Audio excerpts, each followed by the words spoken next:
Cumprimento a todos com a paz do Senhor. Queridos irmãos, vamos abrir as nossas Bíblias em Apocalipse, capítulo de número 6. Essa será a nossa leitura introdutória para os estudos desta noite. Ontem nós estivemos falando sobre 3 tópicos muito importantes da escatologia dispensacionalista. Nós falamos sobre a distinção entre arrebatamento e segunda vinda. E demonstramos que em Mateus 24, Jesus apresenta os sinais que precedem, que antecedem o seu retorno a esta terra para estabelecer o reino milenar. Mateus 24 não trata sobre arrebatamento. Aprendemos que o arrebatamento foi um mistério oculto no período do Antigo Testamento, que de forma sistematizada foi revelado ao apóstolo Paulo. E nós vamos ver que Jesus fala sobre arrebatamento de uma forma resumida e singela no Evangelho de João, capítulo 14, que foi uma instrução dada depois do sermão profético. É diferente do sermão profético, João 14, quando Jesus fala de voltar para buscar seus discípulos e levá-los à casa do Pai. Jesus não descreve sinais, porque o arrebatamento da igreja é iminente. O arrebatamento da igreja, como nós encerramos ontem, ele pode ocorrer a qualquer momento, especificamente em uma hora em que não pensemos. Então, tudo que nós estamos vendo hoje nos deixa em alerta, mas isso não é sinal de que a igreja vai ser arrebatada amanhã, daqui a um mês, daqui a um ano. São eventos que ocorrem, por mais que eles venham se intensificando, mas à medida que eles se intensificarem após o arrebatamento da igreja, que é o que Jesus começa a descrever em Mateus 24, verso 5 em diante, aí já são sinais que precedem o retorno de Cristo. Nós também aprendemos que a igreja será arrebatada antes da grande tribulação. O dia do Senhor, o dia da ira, são termos que descrevem a grande tribulação, para o qual a igreja não está destinada. A grande tribulação é um período em que Deus vai tratar com esse mundo ímpio, julgando e afligindo este mundo.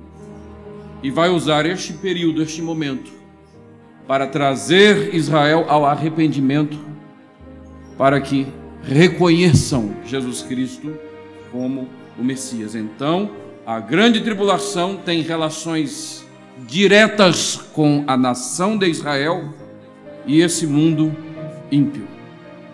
Nada tem a ver com igreja, como nós vamos ver hoje também.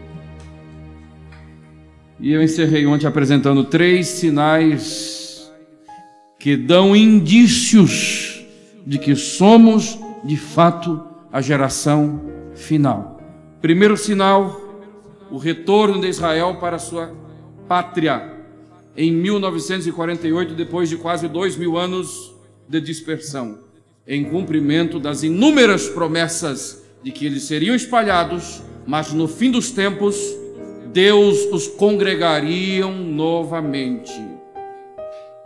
Falamos de um outro sinal, que é justamente a igreja de Laodiceia, que é uma característica que nós estamos percebendo que está predominando em muitas igrejas, de esfriamento espiritual, onde nos púlpitos a mensagem cristocêntrica está sendo trocada pela teologia da prosperidade, igual à igreja de Laodiceia. cujo foco era a riqueza, a prosperidade. E falamos também sobre o padrão divino da maneira que Deus trabalha. 6 dias e o 7º a descanso.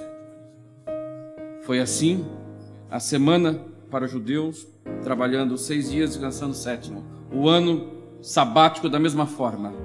6 anos cultivavam a terra, o 7º ano era o ano de descanso para a terra. De Adão até hoje, 6.000 anos, nós estamos para virar o milênio. E o 7º é um período de paz e de descanso, que é o reino milenar, em que o diabo vai estar preso e Jesus vai governar o mundo a partir de Jerusalém. Se Deus sempre trabalhou 6 e o 7º é o descanso, da mesma forma são 6.000 anos, praticamente, de labor da raça humana. E quando chegar o 7º milênio, é o reino milenar. E o que antecede é o arrebatamento da igreja e os 7 anos da grande tribulação. Então isso é um resumo, para quem não veio ontem, do que nós falamos ontem, mostrando inúmeras referências bíblicas. Hoje, meu irmão, nós vamos começar falando sobre o início da grande tribulação. Eu iria falar primeiramente sobre um evento que estará acontecendo no céu assim que a igreja for arrebatada e iniciar a grande tribulação, que é o Bema, o Tribunal de Cristo, onde nós vamos receber os nossos galardões, as nossas recompensas. Mas eu preferi deixar para amanhã, porque amanhã nós vamos falar sobre o novo céu, a nova terra, sobre o reino milenar, ainda que de forma bem resumida. E para fins didáticos, eu creio que nesse cronograma que eu preparei, falar sobre os galardões amanhã terá mais proveito e terá mais facilidade para que os irmãos compreendam, porque os galardões têm uma relação direta com o que seremos e faremos no milênio e no novo céu e na nova terra por toda eternidade. Então hoje nós vamos tentar, irmãos, fazer um milagre aqui, pastor Paulo, né? Vamos passar aqui por vários pontos em Apocalipse, abordando os principais eventos e figuras de forma resumida e breve, e tentar finalizar ali, se possível, já com o retorno de Cristo no capítulo 19. Então, irmãos, nós não vamos nos ater em detalhes, porque dependendo um desses selos aqui, se for para detalhar, pegando as devidas referências do Antigo Testamento, nós vamos gastar a noite toda. É por isso que nós trazemos a apostila, e os irmãos que compram vão ter ali as anotações, mais referências, para que possam então pesquisar melhor em suas casas, conferindo com a Bíblia, conforme nós vamos fazendo as citações nessa apostila. Queridos, nós vamos falar então sobre o início da grande tribulação e a ascensão progressiva do anticristo. E você já vai entender o que é isso. Capítulo 6 de Apocalipse, verso 1. E havendo o cordeiro aberto um dos selos, olhei, e ouvi um dos 4 animais que dizia, como em voz de trovão, vem e vê. E olhei, eis um cavalo branco, e o que estava sentado sobre ele tinha um arco, e foi-lhe dado uma coroa, e saiu vitorioso, e para vencer. E, havendo aberto o segundo selo, ouvi um segundo animal dizendo, vem e vê. E saiu outro cavalo, vermelho, e ao que estava sentado sobre ele foi dado que tirasse a paz na terra, e que se matassem uns aos outros. E foi-lhe dado uma grande espada. Até aqui por enquanto. Quem estiver com a apostila, você pode abrir a apostila na página de número 10. A igreja será arrebatada a qualquer momento. Subiremos aos céus, onde receberemos ali as nossas recompensas. Mas, quando a igreja for arrebatada, surgirá um personagem que será o grande protagonista durante o período tribulacional. Este personagem aqui é representado por esse cavalo branco.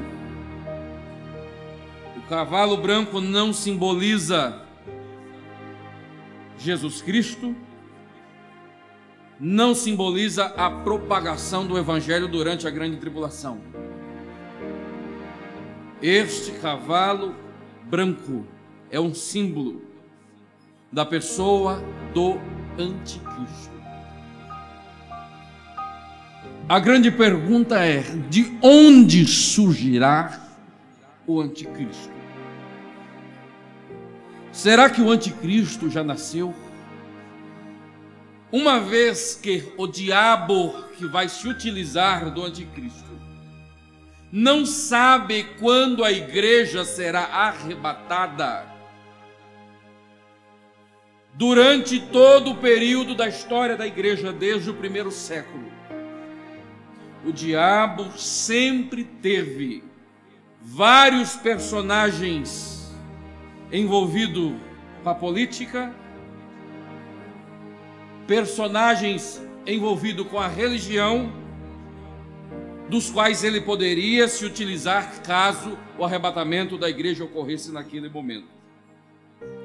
Este é o motivo pelo qual, quando você vai estudar escatologia, você vai ver que desde o segundo século, inúmeros líderes mundiais, devido ao seu comportamento, suas características, foram apontados como anticristos ou possíveis anticristos. Napoleão Bonaparte, Stanley, Hitler, e hoje tem outros nomes que são sugeridos. O diabo sempre tem que ter vários, para quando ocorrer o arrebatamento, ele venha escolher aquele que lhe seja mais apropriado. Então, quando você vê alguém dizendo: determinado líder tem as características, e realmente, se o arrebatamento for agora, talvez possa ser aquele. Mas o anticristo jamais será alguém que vai nascer com o diabo já encarnado dele, como a pessoa de Jesus Cristo, que foi o Deus encarnado. O anticristo será um líder com características específicas, mas um homem comum, que será usado pelo diabo para cumprir seus propósitos durante a grande tribulação. Abra comigo a sua Bíblia em Daniel, capítulo de número 9, para termos uma ideia de onde este líder poderá se levantar após o arrebatamento da igreja. Daniel capítulo 9, versículo 26. E depois das 62 semanas será tirado o Messias. Aqui está falando da crucificação de Jesus. E não será mais, porque ele foi assunto aos céus. E o povo do príncipe que há de vir, aqui é uma referência já ao anticristo, destruirá a cidade e o santuário. Foi o que ocorreu no ano 70, quando Tito, filho de Vespasiano, que era o imperador da época, invadiu Jerusalém, saqueou e destruiu o templo. O povo do príncipe que há de vir destruirá a cidade e o santuário. Aqui está a resposta de onde ele vai surgir. O povo que destruiu a cidade e o santuário, historicamente, todos que estudam escatologia vão concordar, todos, que foi o povo romano. Esse exército sob o comando de Tito era um exército romano, legiões romanas. E este é o povo do príncipe que há de vir. Veja o restante do texto. E o seu fim será como uma inundação, e até o fim haverá guerra, e estão determinadas assolações. Verso 27. E ele, o príncipe, cujo povo é o povo romano da Itália, Europa, o príncipe, ele firmará um concerto com muitos por uma semana. Quando a igreja for arrebatada, ele aparecerá. Em um determinado momento ele vai firmar uma aliança por uma semana, ou seja, por 7 anos.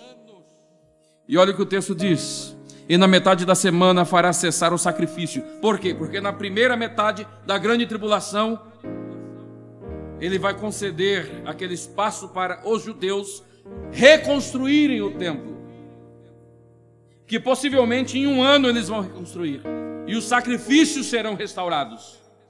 Mas quando der 3 anos e meio, conforme esse texto está dizendo, ele não vai honrar com a sua palavra e vai quebrar a aliança de paz entre Israel e as nações vizinhas. E o texto diz: e sobre a asa das abominações virá o assolador, e isso até a consumação. E o que está determinado será derramado sobre o assolador. Irmãos, esse texto claramente nos ensina que o anticristo virá da Europa. Ele pertence ao povo que destruiu o santuário no ano 70. Esse povo foram os romanos. Então, etnicamente, à luz deste texto, ele virá de Roma ou daquela região ali. Porque é isso que esse texto bíblico está dizendo. Agora, quem será ele? Qual o nome dele? Aí já é outra história. Isso a Bíblia não nos diz, e só vai saber quem estiver aqui na terra durante a grande tribulação. E eu não estou nem um pouco a fim de ficar, irmãos. Eu creio que aqui ninguém queira ficar para querer saber, porque às vezes nós, como pentecostais, nós queremos saber quem que é ele, qual que é o nome dele, qual a cor dele, o que ele veste. Só vai saber quem ficar. Então não queiramos saber nos mínimos detalhes. O que a Bíblia fala é que ele vai vir de Roma. Isso é incontestável.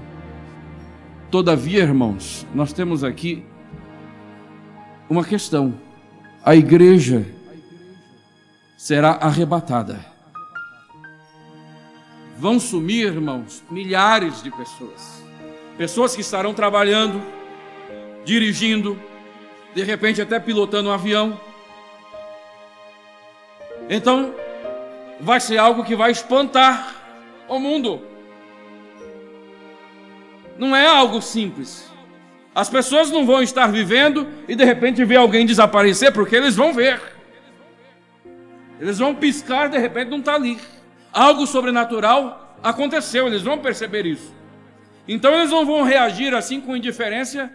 Ah, o fulano estava aqui dirigindo, do meu lado sumiu. Nossa, que interessante. Não, irmãos, vai ser um pânico. Medo, dúvidas, questionamento. E é aí que esse líder vai entrar em cena para trazer uma explicação. Essa vai ser a primeira função dele: explicar e justificar o desaparecimento de milhares de pessoas.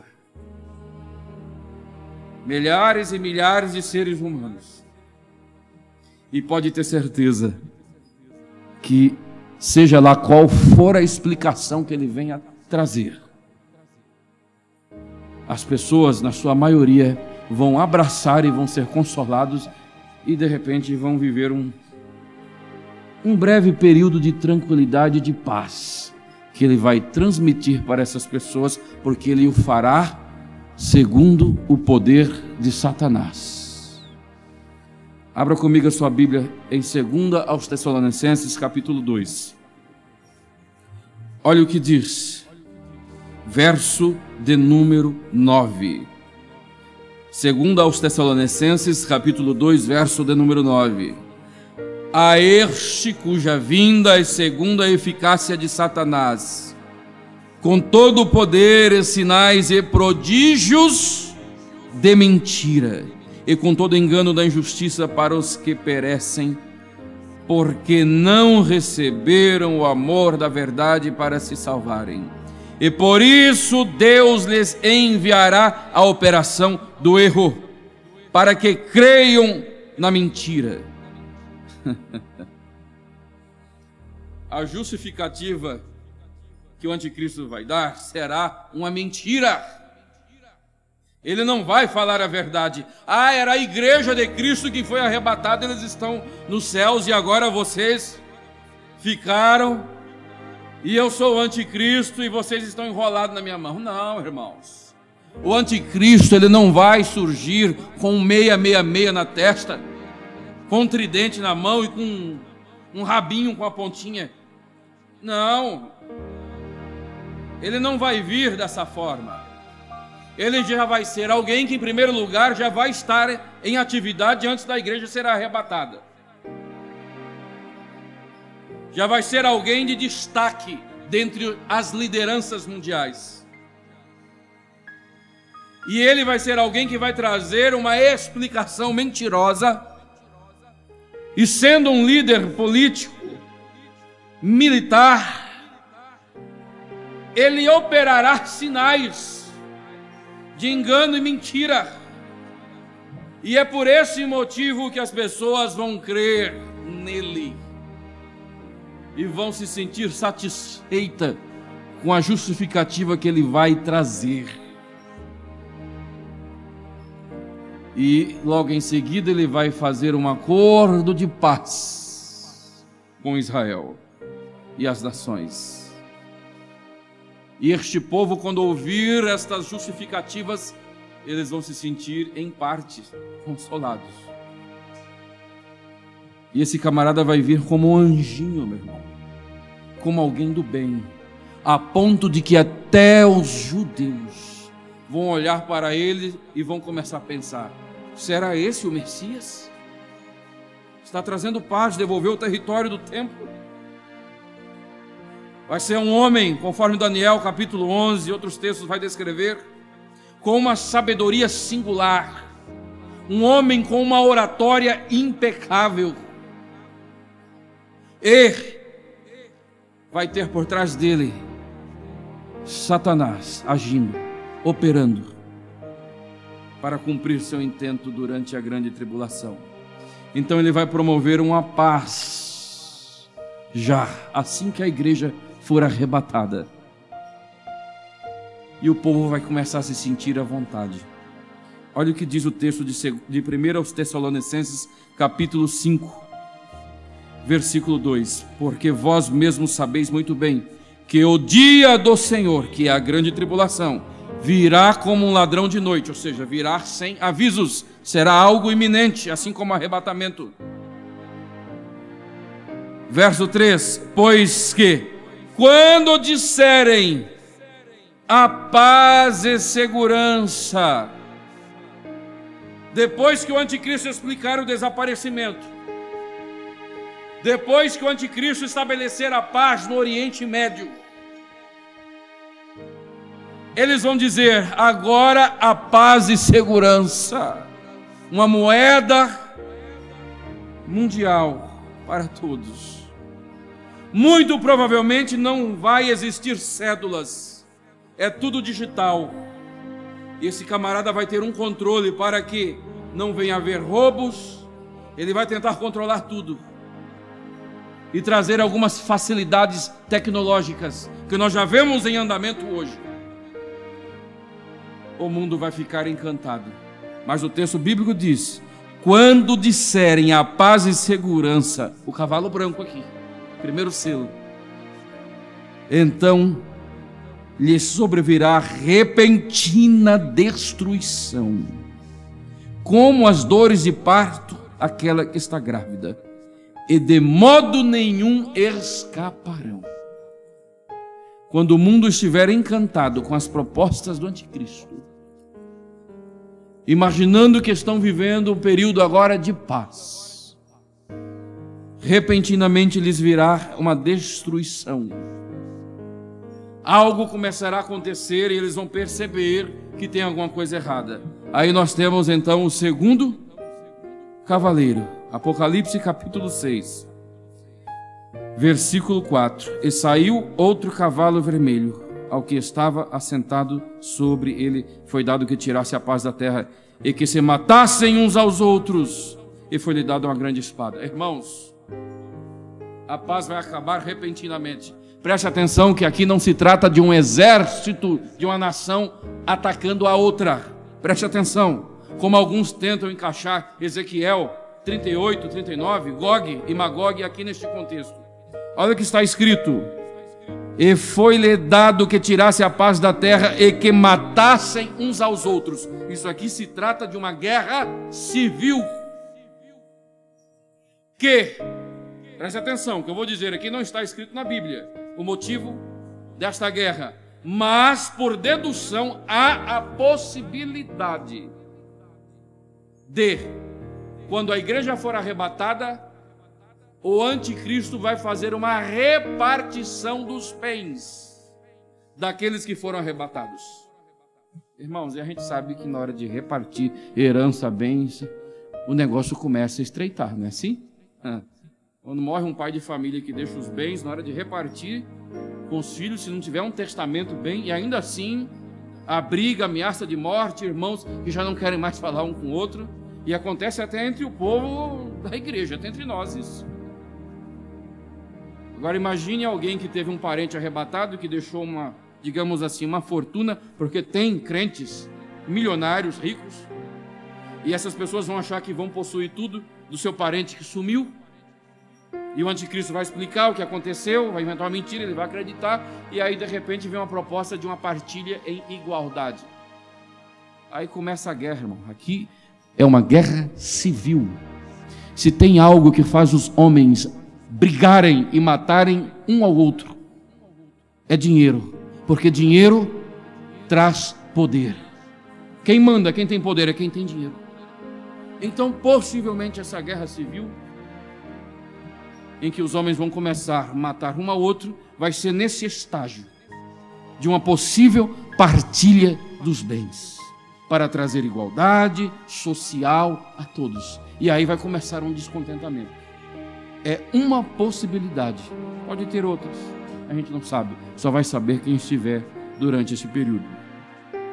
E na sequência, capítulo 6 ainda de Apocalipse, nós temos no versículo 5: e havendo aberto o terceiro selo, ouvi dizer o terceiro animal: vem e vê. E olhei, eis um cavalo preto, e o que estava sentado tinha uma balança na mão. E ouvi uma voz no meio dos 4 animais que dizia: uma medida de trigo por 1 dinheiro, 3 medidas de cevada por 1 dinheiro, e não danifiqueis o azeite e o vinho. Irmãos, é uma consequência natural de uma guerra.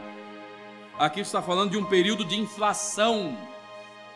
Sempre que há guerras, há um desequilíbrio.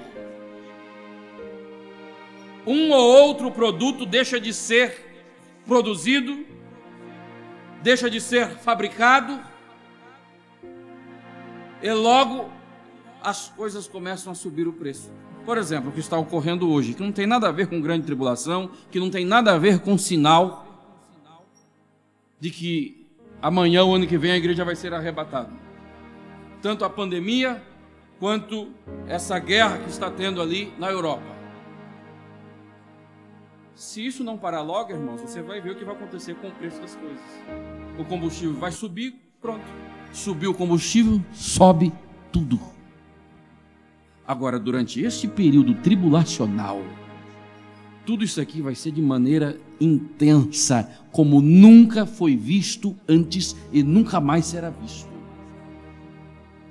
Vai ser como alguém chegar no mercado de manhã, vai ter uma mercadoria, por exemplo, por R$10, um pacote de feijão. Quando ele voltar à tarde, ou já nem vai ter mais, ou vai ser R$100 ou R$200. Vai ser algo do tipo.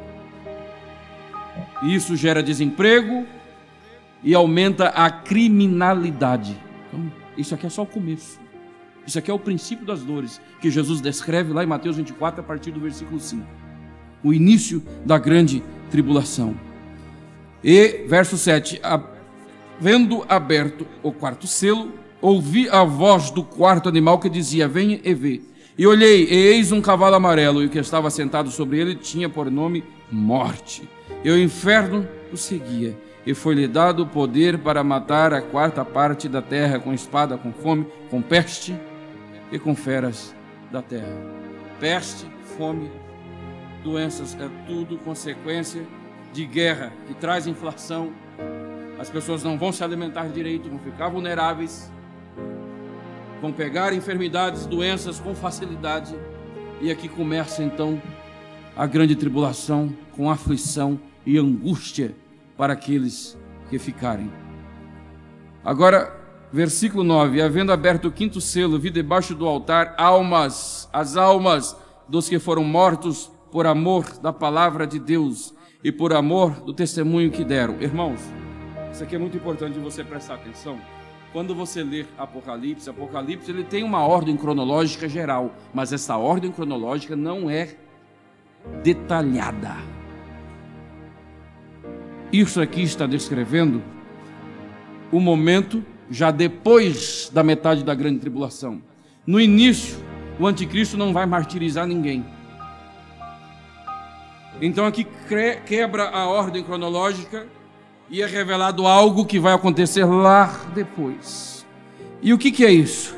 Ele vê almas dos que foram mortos pelo testemunho, por manter a sua fidelidade.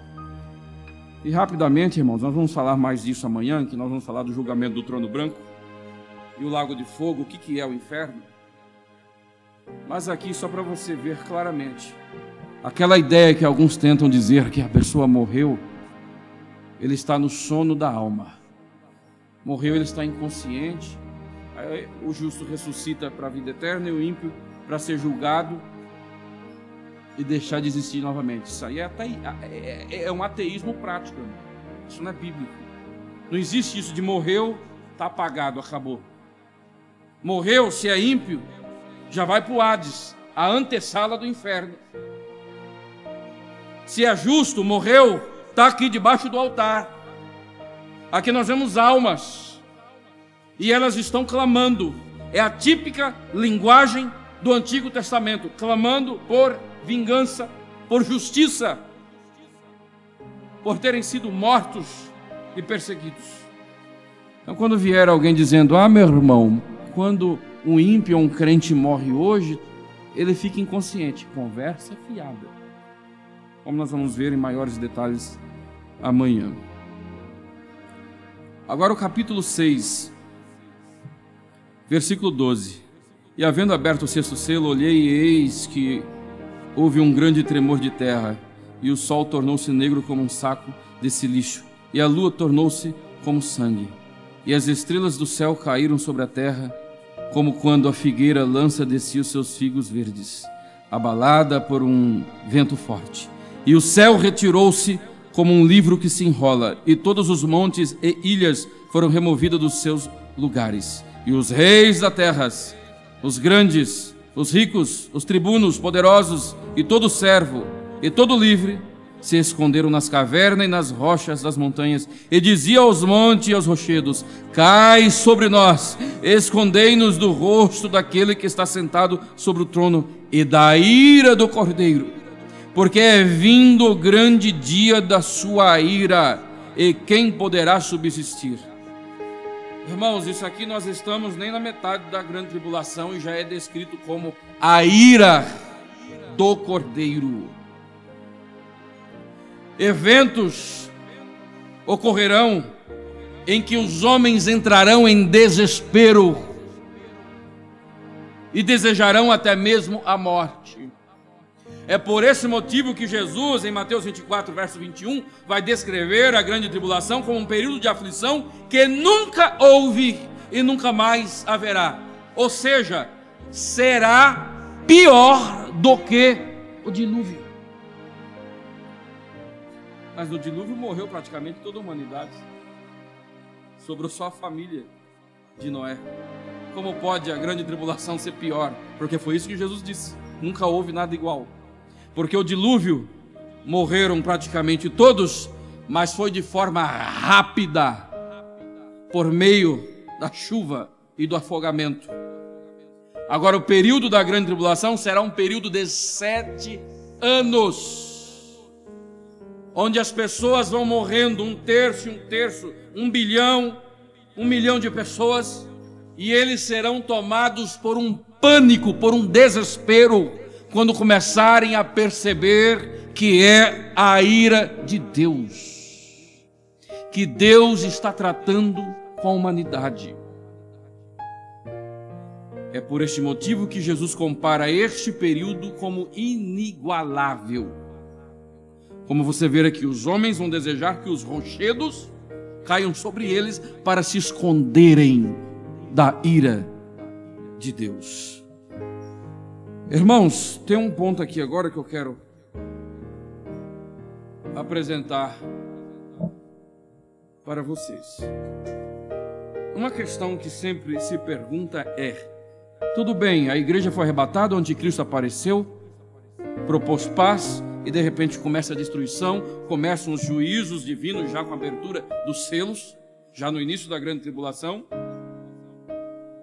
Mas e as pessoas que ficarem? E este mundo? Como será a salvação?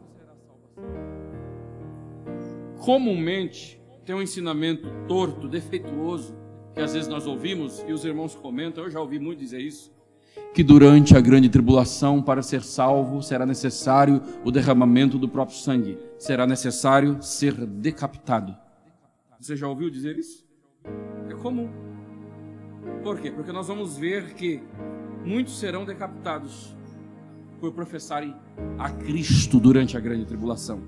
Esse processo começará quando der 3 anos e meio, que o anticristo vai romper o acordo de paz, vai se estabelecer como divindade, exigir adoração, e quem não fizer uma aliança com ele não poderá comprar nem vender, vai ser perseguido e morto. Então, por esse motivo, alguns entendem que para ser salvo durante a grande tribulação, a pessoa vai ter que ser decapitada. Eu já ouvi gente dizer, irmão, preste atenção, o que um ensinamento errado pode gerar na vida da pessoa. Eu já vi pessoas desviadas dizerem assim: se o arrebatamento da igreja ocorrer agora, eu não estou preparado, não subo. Na verdade não está preparado porque não é crente, não é salvo, né?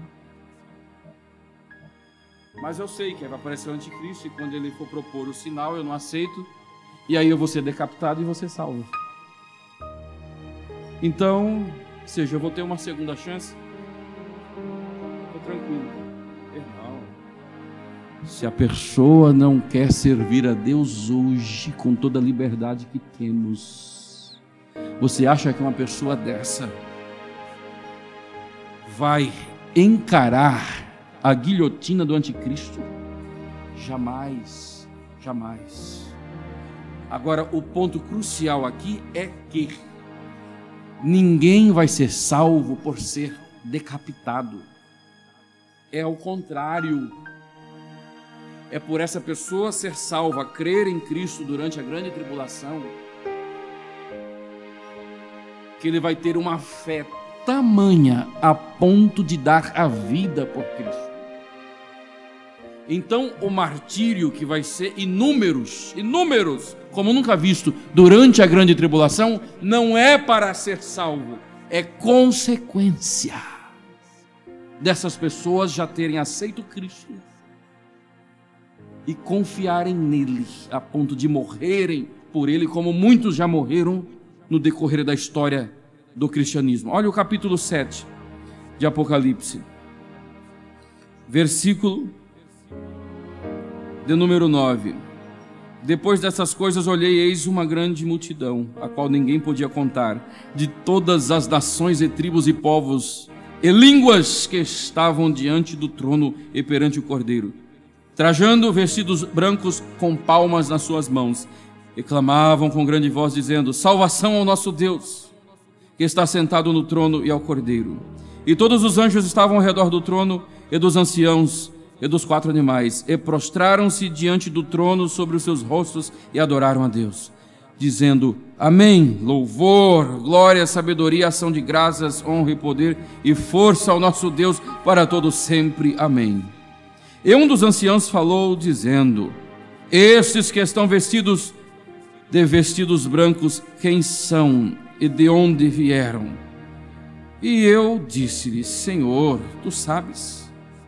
E ele disse-me: Estes são os que vieram da grande tribulação e lavaram seus vestidos e os branquearam no sangue do Cordeiro. Sangue de pecador não tem poder de remir, de salvar o pecador. Desde Adão, a única base para que alguém seja salvo é pelo derramamento do sangue do Cordeiro de Deus, que no Antigo Testamento era tipificado em animais, e depois o próprio Cristo encarnou como Cordeiro de Deus e morreu na cruz do Calvário para nos salvar. Então, salvação, desde o Antigo Testamento, nunca foi por obras, nunca foi por obedecer aquele ou aquele mandamento. Salvação é com base no sacrifício de Cristo, e o único meio de nos apropriarmos dele é pela fé, e isso é uma obra da graça de Deus. Sempre foi e sempre será essa a única base da salvação, o único meio que Deus se utiliza para redimir, para salvar, para regenerar, para transformar pecadores em homens de Deus salvos. Ser decapitado é obra, é fidelidade a Deus, e só será durante este período aqueles que já foram salvos de antemão.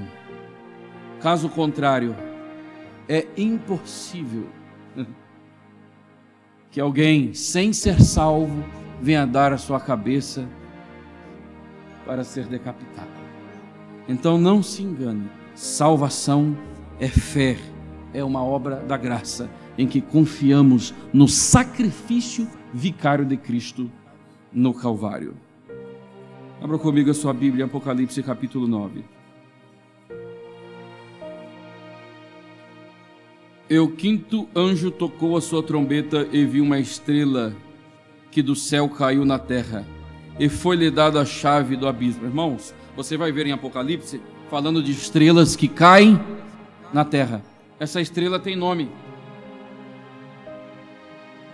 Essa estrela é dado a ela uma chave. Ela vai abrir um portal que vai liberar milhares de demônios sobre essa terra durante a grande tribulação. Então, quando você ler estrela em Apocalipse, preste muita atenção. Eu não vou detalhar, mas nem sempre é uma estrela literal, irmão. E se a gente pensar em algo literal, não pode ser uma estrela. No máximo vai ser um meteoro que João viu, porque uma estrela é milhares de vezes maior do que a Terra. Então, ou a estrela é símbolo de poderes, de potestades, aponta para demônios, ou se é um julgamento, um juízo literal, são meteoritos que vão cair, chuva de saraivada que vai vir sim, principalmente quando os últimos juízos, que são as salvas, as taças da ira de Deus, ali a partir de Apocalipse 16, a etapa final da grande tribulação, em que este mundo vai conhecer o que já é ruim aqui, vai ficar ainda pior. Então aqui essa estrela abre o poço, tem a chave do poço do abismo. Verso 2: E abriu o poço e subiu fumo, como o fumo de uma grande fornalha, e com o fumo do poço escureceu o sol e o ar. E do seu fumo vieram gafanhotos sobre a terra, e foi-lhes dado poder, como o poder que tem os escorpiões da terra. E foi-lhes dito que não fizessem dano à erva da terra, nem a verdura alguma, nem a árvore alguma, mas somente aos homens que não tem nas suas testas o sinal de Deus. E foi-lhe permitido que não os matassem, mas que por 5 meses os atormentassem. E o seu tormento era semelhante ao tormento do escorpião quando fere o homem. E naqueles dias os homens buscarão a morte e não a acharão. E desejarão morrer, e a morte fugirá deles. Você já ouviu alguém dizer que durante a grande tribulação, as pessoas com medo, em pânico, vão tentar se matar e não vão conseguir? Você já ouviu alguém dizer isso? A morte vai fugir? Tem alguém que chega até a dizer que a pessoa vai dar um tiro na cabeça, a morte vai fugir. A pessoa vai se jogar de um prédio, vai se jogar na frente de um trem, vai partir no meio, mas não vai morrer. Irmão, que absurdo é esse, irmão? Que bobagem. Onde você já viu alguém partido no meio e não morrer? Só um milagre de Deus. Isso não existe, não é isso que esse texto está dizendo.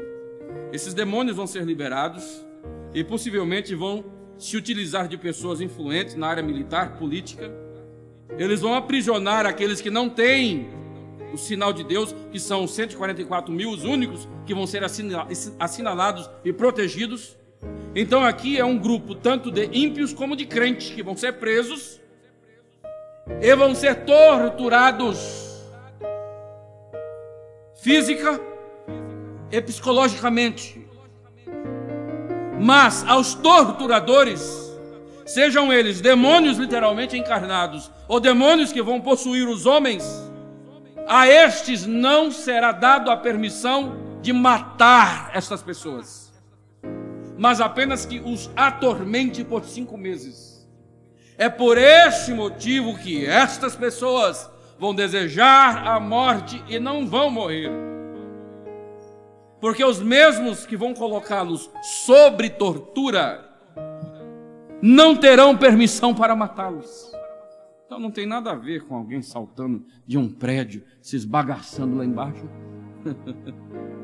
E lá se mexendo e vivo e querendo morrer e fica... Ah, irmão, isso aí são mitos que vêm do nosso meio, são contos da carunchinha.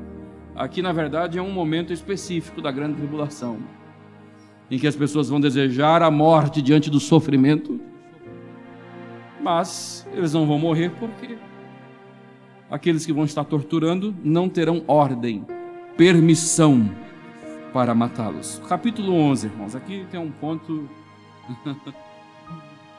um ponto que todo mundo gosta de saber, né? Quem são as 2 testemunhas? E eu vou ser bem breve aqui, irmãos, bem breve, para ganharmos tempo. Quem são as 2 testemunhas? Olha o que diz o verso 3, capítulo 11. E darei poder às minhas 2 testemunhas, e profetizarão por 1260 dias vestidas de saco. Estas são as 2 oliveiras e os 2 castiçais que estão diante do Deus da terra. E se alguém lhes fizer qualquer mal, fogo sairá da sua boca e devorará os seus inimigos. E se alguém lhes quiser fazer mal, importa que assim seja morto. Estes têm poder para fechar o céu, para que não chova nos dias da sua profecia, e têm poder sobre as águas para convertê-la em sangue, e para ferir a terra com toda sorte de pragas, todas quantas vezes quiserem. Acho que esse aqui é o sonho de todo profeta, viu? De todo aquele que se acha profeta, ou até mesmo tem um chamado profético, ter tamanha autoridade para determinar que até fogo caia do céu e os inimigos de Deus sejam devorados e eles mostrem que realmente Deus é na vida deles. Não é assim que você vê os profetas quando eles começam a profetizar? Principalmente aqueles que são falsos, né? Para provar que Deus é na minha vida. E pronto, aí começa. Aí começa o conto. Deus não tem obrigação de provar nada na vida de ninguém. Ele o faz quando quer e é espontaneamente, não é quando o profeta exige. Mas esses aqui, irmãos, terão uma autoridade diferenciada. E os sinais que eles vão operar aqui se assemelham em alguns sinais operados por intermédio do ministério de Moisés. Há também aqui uma característica ao ministério de Elias. Então, por este motivo, alguns vão achar que se trata de Moisés e Elias. Tem aqueles que entendem ser uma referência à representação do Antigo e do Novo Testamento, que o Antigo Testamento fala que para um testemunho ser válido exige-se no mínimo 2 testemunhas. Mas pensando em personagens literais, os 2 grandes candidatos, Elias e Moisés. Há quem pense em Elias e Enoque, porque Moisés morreu, foi sepultado, e ao homem está determinado morrer uma só vez. Não é isso que está lá em Hebreus, capítulo 9, verso 28 ali? Então não pode ser Moisés. Ele já morreu uma vez, como é que ele vai morrer 2? Certo? Então já descartamos Moisés aqui. É por isso que entra Enoque e Elias, porque ambos não morreram. Porque esses personagens vão morrer, como você vai ver aqui. A questão é que se você for ler Hebreus capítulo 11, você vai ver que Enoque foi tomado para não ver a morte. Então Deus não vai mudar de ideia quando chegar a grande tribulação. Outra coisa, Paulo vai dizer que a carne, o sangue, ou seja, o corruptível, não herda o reino dos céus. Não tem como alguém ser levado aos céus em carne como Enoque e Elias o foram, sem terem os seus corpos glorificados. Aí você pergunta, mas espera aí, Cristo é a primícia?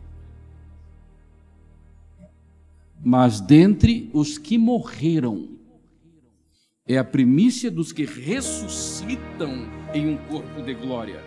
Enoque e Elias não morreram, é um caso à parte. E a Bíblia deixa muito claro que em um corpo físico, carne e sangue, como Paulo vai tratar lá em Coríntios capítulo 15, ninguém herda do reino, ninguém tem acesso lá, a não ser se foi um arrebatamento de espírito, como o apóstolo Paulo e João, para obterem essas revelações.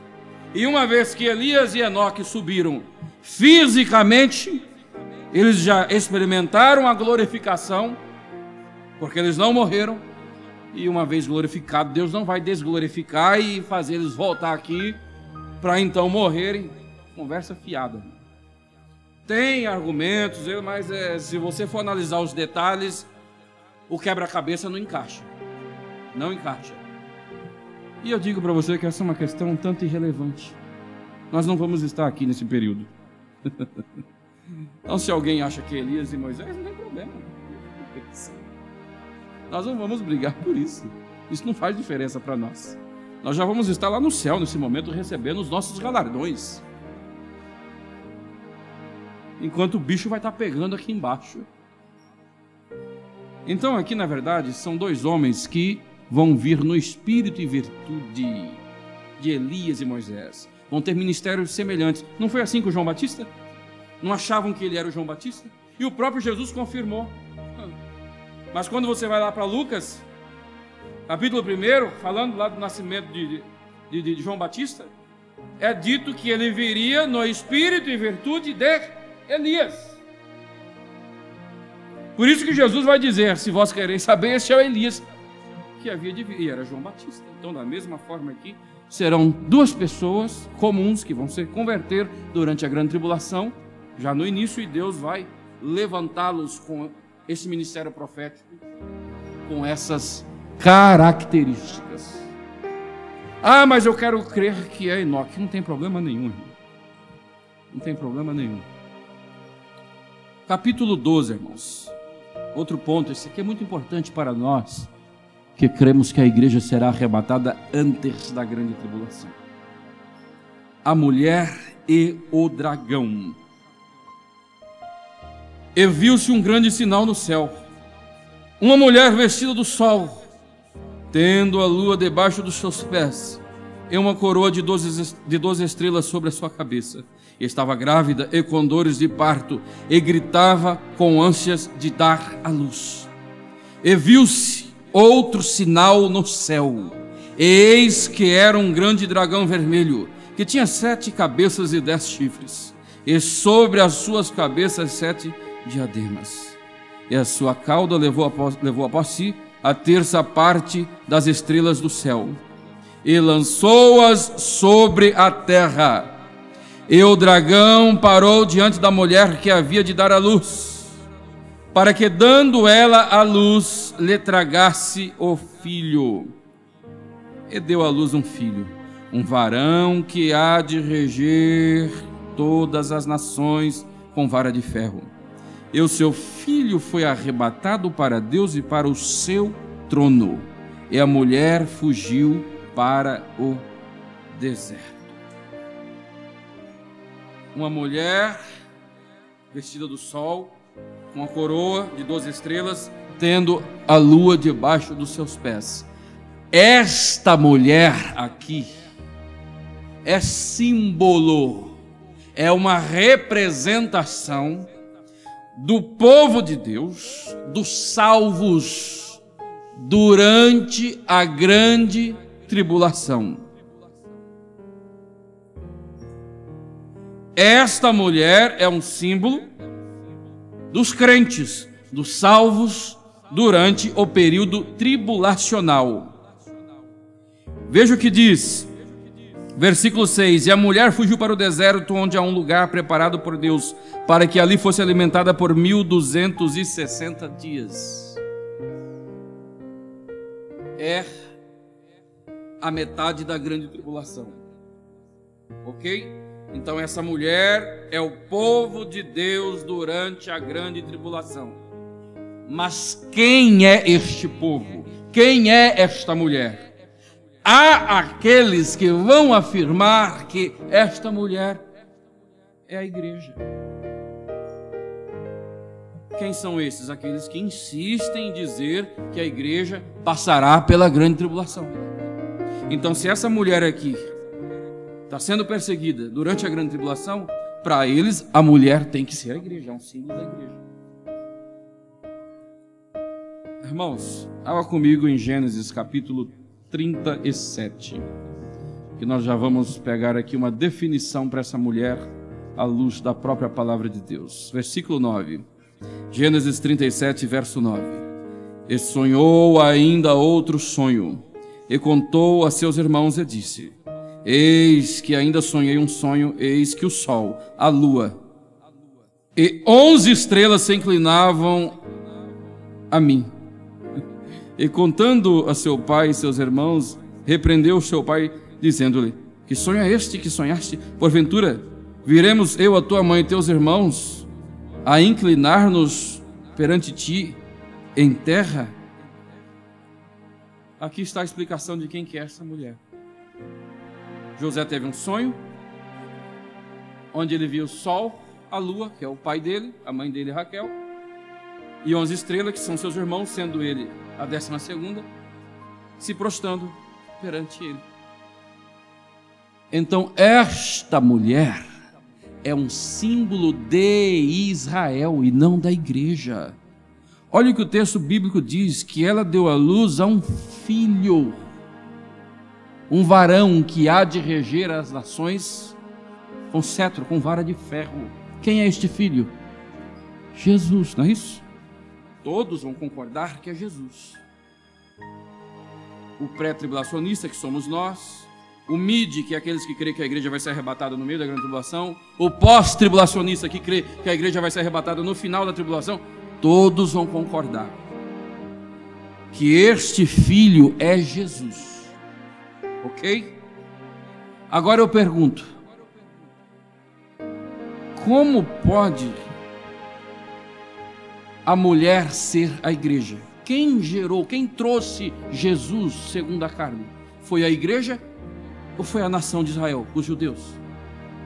Jesus descendeu segundo a carne de quem? Aonde que já se viu a igreja? Eles vão dizer: a igreja gera Jesus no coração do pecador. Que conversa, irmão? Aqui está falando da encarnação de Cristo. E Jesus descendeu dos judeus. Então essa mulher que está sendo perseguida aqui, que já foi perseguida antes da encarnação de Cristo, que é o que o texto descreve também, e esse é o motivo Porque Satanás, que é o dragão, sempre perseguiu este povo, porque foi o povo escolhido dentre todas as nações para trazer a semente prometida para a mulher lá no jardim do Éden.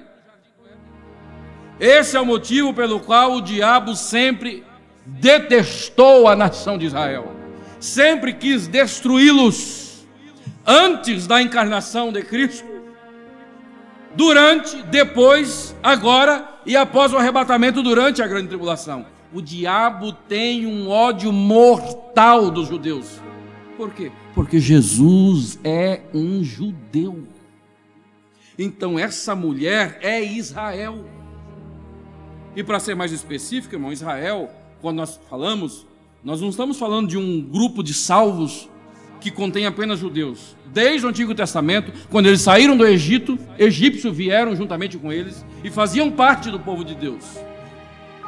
E durante a grande tribulação, nós falamos de Israel, Mateus 24, o contexto Israel, a grande tribulação, o contexto Israel, porque primariamente diz respeito a eles, mas diz respeito a todas as nações, a todos os povos que assim crerem em Cristo como eles.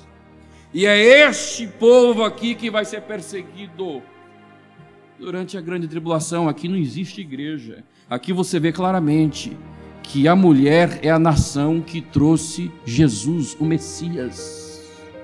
E é eles que estão sendo perseguidos. Então aqui está mais uma grande prova de que a grande tribulação nada tem a ver com a igreja. Tem a ver primariamente com Israel e com as nações gentílicas. Ficou claro, irmãos? Então aqui está mais um texto para você defender que a igreja não passará pela grande tribulação. A mulher que aqui representa o povo de Deus durante a grande tribulação é Israel, do qual veio o Messias. Esse é o motivo pelo qual nós podemos ter certeza que a igreja não passará pelo período tribulacional. Irmãos, agora nós vamos abordar aqui um tópico que esse é um dos prediletos. Capítulo 13 de Apocalipse. Agora nós vamos falar do momento onde o anticristo, o homem da paz, ele de repente vai se transformar e agora começa um período de perseguição, um período onde ele vai se proclamar como Deus e vai exigir adoração, vai exigir que façam uma aliança com ele. Olha o capítulo 13. E pus-me sobre a areia do mar, e vi subir do mar uma besta que tinha 7 cabeças e 10 chifres, e sobre os seus chifres 10 diademas, e sobre as suas cabeças um nome de blasfêmia.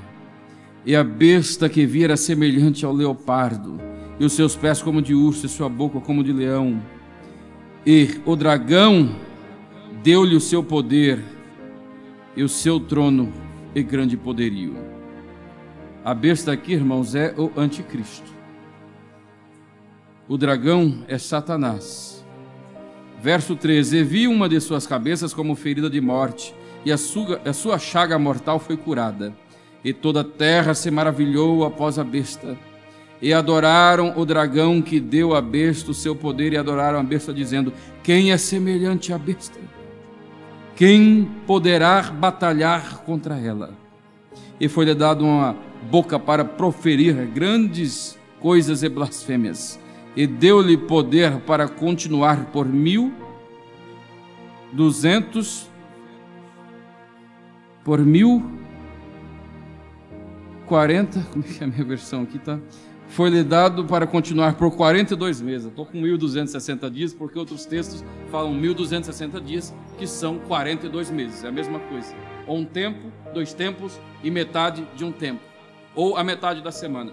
Tudo isso, como aqui está, 42 meses, é uma referência agora à última metade da grande tribulação. Esse aqui é o ponto crucial, irmãos. Este aqui é o momento que Jesus descreveu lá em Mateus 24, verso de número 15. quando virdes o abominável da desolação de que falou o profeta Daniel, lá em Daniel 9, 26 e 27. Aqui é o momento em que o anticristo rompe o acordo de paz. E aí, já não basta os juízos divinos sendo derramados, vai começar uma intensa perseguição do anticristo para aqueles que não se aliarem a ele. E aqui é dito que ele sofrerá algo que alguns creem ser literalmente uma morte ou algo que vai simular uma morte. E essa cabeça ferida de morte, que vai ser esse governador, o anticristo, o último imperador do mundo, vai ressurgir e o mundo vai ficar maravilhado. Então alguns vão dizer que ele vai simular a ressurreição de Cristo. Há aqueles que entendem que ele realmente vai ressuscitar. Aí quando nós dizemos, mas só Deus tem poder para ressuscitar, eles entendem que nessa ocasião Deus vai conceder. Porque aliás, irmãos, o diabo que opera também sinais, igual os magos lá, quando Moisés chegou na presença de Faraó, né? Jogou o seu cajado, não virou uma serpente? Os magos de Faraó fizeram o mesmo. É um sinal. Não é uma ressurreição, mas é algo sobrenatural. E só acontece se Deus permitir. Então é possível que durante a grande tribulação, nesta ocasião, Deus permita que isso aconteça. Deus conceda este poder, que é justamente para enganar aqueles que já têm o coração endurecido. E eles vão ficar maravilhados com este líder. Agora veja o verso 11. E vi subir da terra outra besta, que tinha 2 chifres semelhantes aos de um cordeiro e falava como dragão. Exerce todo o poder da primeira besta na sua presença e faz que a terra e os que nela habitam adorem a primeira besta, cuja chaga mortal foi curada. E faz grandes sinais, de maneira que até fogo faz descer do céu à terra, à vista dos homens. E engana os que habitam na terra com os sinais que lhe foi permitido que fizessem na presença da besta, dizendo aos que habitam na terra que fizessem uma imagem à besta que recebera ferida da espada e vivia. E foi-lhe concedido que desse espírito à imagem da besta, para que também a imagem da besta falasse, e fizesse que fossem mortos todos os que não adorassem a imagem da besta.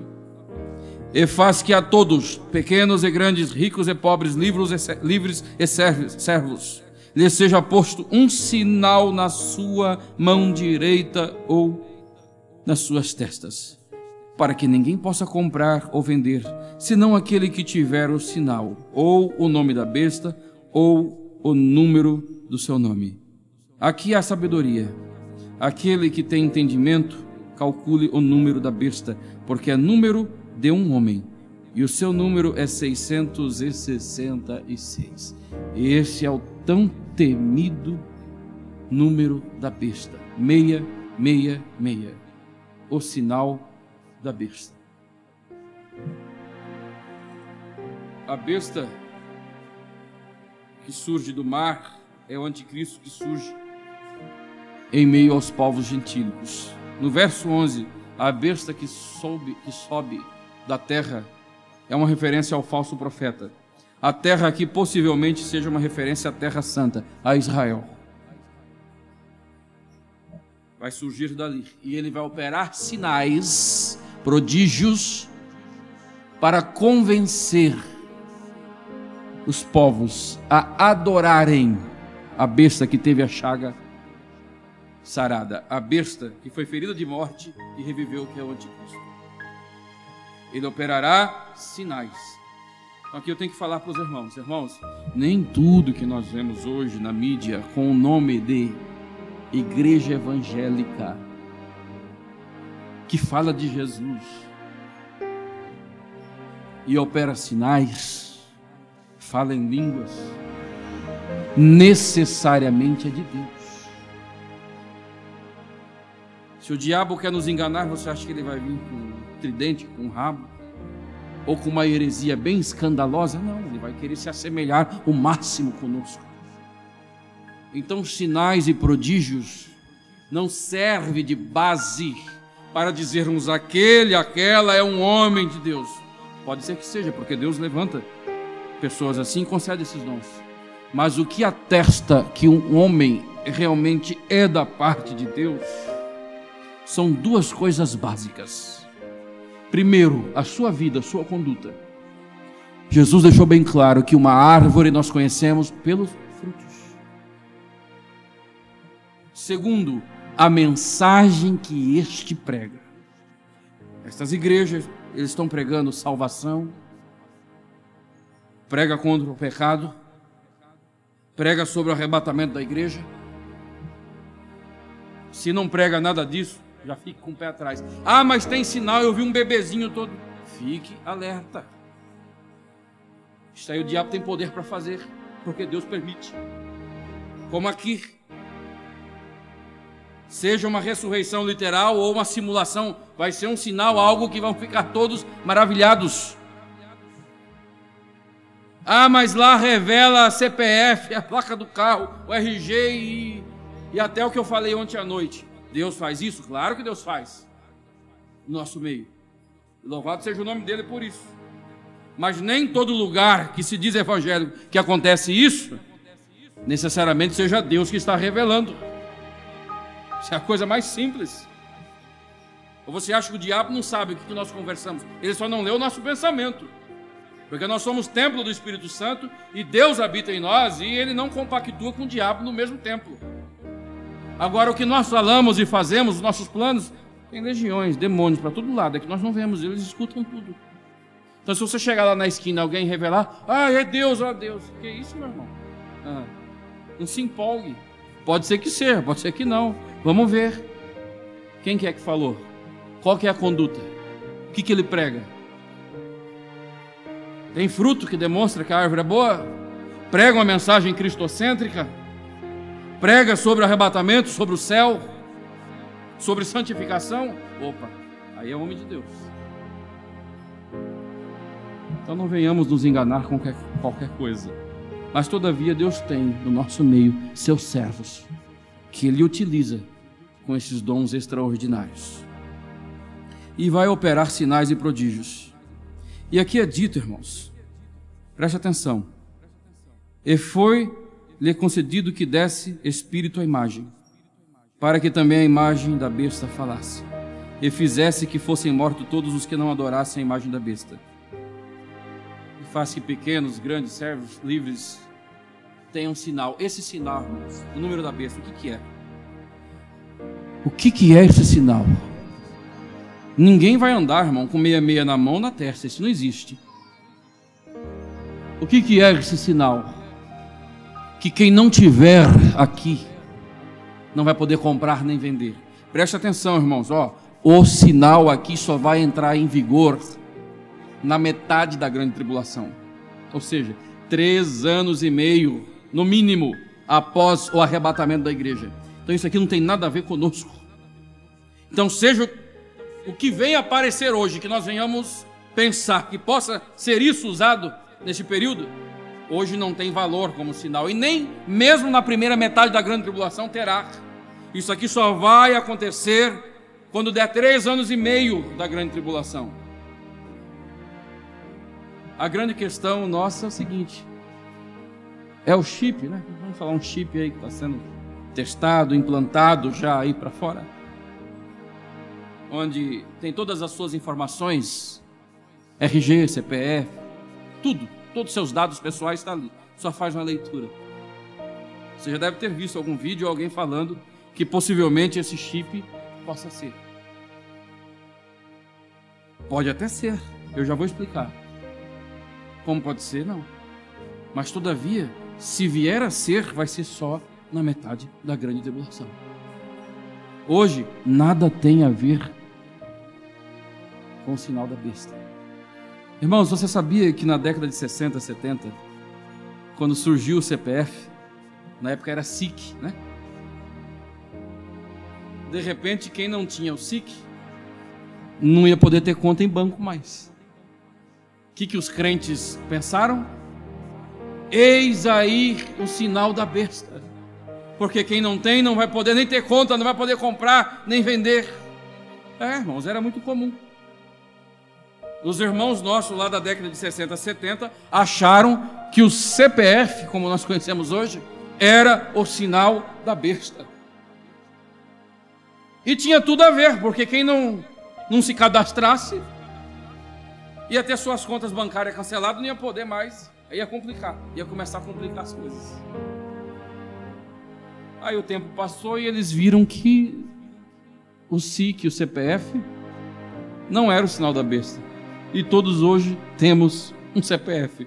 E quem não tiver um CPF, irmão, não faz nada. Você consegue fazer alguma coisa, um cadastro, qualquer coisa, sem CPF? Não consegue. Mas todavia não é o número da besta. As informações que estão sendo implantadas no chip aí são as mesmas que contém no CPF, no RG, nossa habilitação. São as mesmas informações que nós já carregamos nos nossos documentos, na bolsa ou na carteira. São as mesmas. Então, se alguém achar que é o chip, como tem alguns crentes, e dizem, não, eu jamais aderirei a essa tecnologia, porque isso aí. Então, você não deveria ter CPF, nem RG, nem nada. Porque a partir de que você tem um CPF, o governo já tem o seu cadastro. Ele já está no seu rastro. O que você compra, o que você vende, já vai ficando registrado. Então, hoje, eu falo sem medo nenhum, com base na palavra de Deus. Se surge hoje no Brasil, daqui a 1 ano, 5 anos, esse chip com todas essas informações, se eu puder, eu sou o primeiro a implantar. Porque eu não uso, eu não carrego carteira, eu não consigo, nem relógio, nem carteira. Então, às vezes eu esqueço a minha habilitação no carro, aí tem que voltar a pegar, é uma tribulação.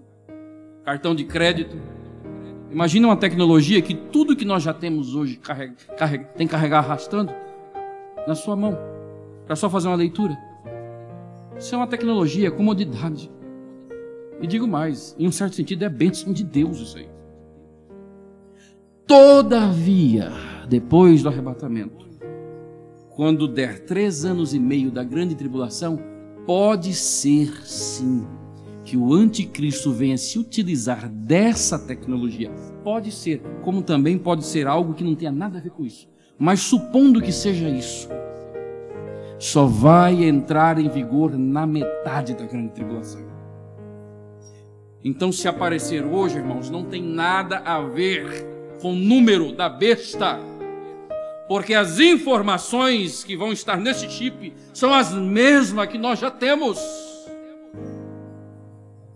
Eu falo porque uma vez, irmãos, eu ensinando, pregando, lá em Sorocaba, em uma das igrejas, aí de repente eu vi alguém comentando do outro lado lá. O pastor Ivan disse que ele vai ser o primeiro a implantar o número da besta. Pô, meu irmão, que isso? O número da besta, irmão, é só na metade da grande tribulação. E aqui tem um grande segredo. O problema em si não é, digamos que seja o chip, ou seja lá o que for, não é esse sinal. O problema está aqui, no versículo de número 15. E foi-lhe concedido que desse espírito à imagem da besta, para que também a imagem da besta falasse, e fizessem que fossem mortos todos os que não adorassem a imagem da besta. O problema não vai ser o sinal que eles vão ter que ter para comprar e vender, mas o que eles vão ter que fazer para obter o sinal, se eles já não tiverem, ou para continuarem usando o sinal, para que esse não venha a ser invalidado. O que eles vão ter que fazer? Uma aliança com o anticristo, e vão ter naturalmente que negar a Cristo. É nisso que consiste o problema para essas pessoas, que será um problema irreversível e imperdoável. Eles vão ter que cometer uma espécie de blasfêmia contra Cristo e receber a proposta do pacto do anticristo, para que aí então eles venham poder comprar e vender. Então o problema em si não chega nem ser o sinal, seja lá o que venha a ser isso durante o período tribulacional, mas sim a aliança necessária para que essas pessoas continue comprando e vendendo. E aí, irmão, vai ser um problema muito grande. Porque ninguém quer parar de comprar e vender. As pessoas precisam de dinheiro. E eles querem dinheiro não só porque precisam, é porque tem ganância. Então o anticristo vai pegar todo mundo na saia justa. Somente quem for crente mesmo durante esse período, para rejeitar isso aqui, ter que sofrer a perseguição implacável do anticristo, a ponto de serem martirizados, decapitados, durante o período tribulacional. Então nunca se esqueça, seja o que vier hoje de tecnologia, não é o sinal, mas todavia nós vemos um palco sendo montado, sendo armado. Desde o advento das primeiras tecnologias com energia elétrica, a televisão, hoje a internet,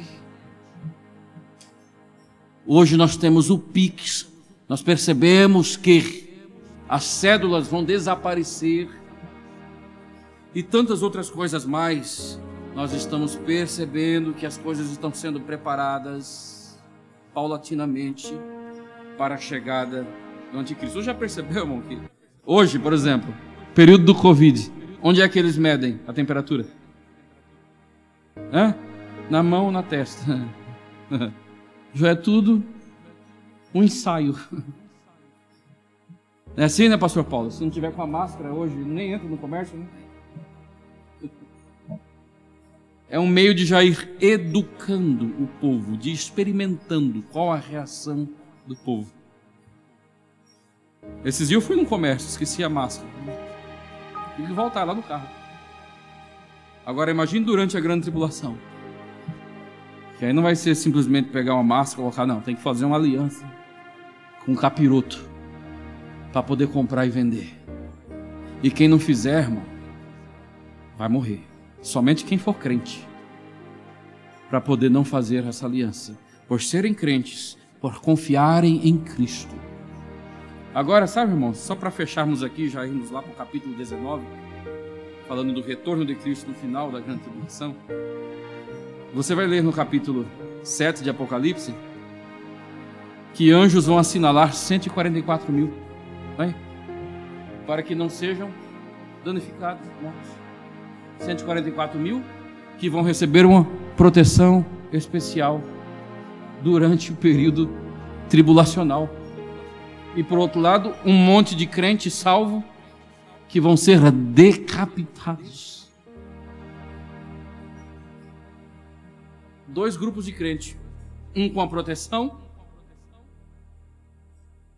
e outro sem proteção, que vai ficar à mercê dos juízos, que vai afetar também os justos, e depois a perseguição do anticristo, e vão ser decapitados. Sabe por que isso, irmão? Porque essa é a maneira de Deus trabalhar. Deus poderia proteger a todos? Poderia. Mas Ele não vai fazer. Vai fazer só com a parte. O resto vai sofrer, vai morrer. Enquanto uns vão ser guardados, protegidos, bem bonitinho. É difícil muitas vezes para a gente entender isso, né? E para entendermos isso, na verdade, muitas vezes nós temos que ter maturidade cristã. Porque nos dias de hoje Deus já age desta forma. Muitas vezes tem dois irmãos sentados, novos convertidos. Um deles vai chegar até o diaconato, de repente. Outro vai ser um presbítero, um pastor. E outro, além de ser um pastor, Deus levanta ele mundialmente. Enquanto, de repente, outros vão ser membros do corpo de Cristo, vão exercer outros dons, mas não por ofícios. Deus faz assim. Nós vamos fazer o quê? São as escolhas de Deus. Isso fala da soberania de Deus. E quem não tem maturidade, quem não compreende, começa a questionar a Deus nas decisões que Ele toma. Porque Deus não faz a mesma coisa para todos igualmente, não. Até na entrega de galardões, como nós vamos entregar amanhã, vai ter distinções. Igual aqui, uns protegidos, outros vão ser mortos. É por esse motivo que muitas das vezes, enquanto duas famílias têm os seus enfermos em um leito, enquanto uma vem feliz porque o seu doente foi curado e se levantou do leito, outra vai chorar, porque o seu ente querido faleceu. Deus é injusto? De forma alguma. Nós não compreendemos a maioria dos propósitos divinos. A nossa visão é limitada.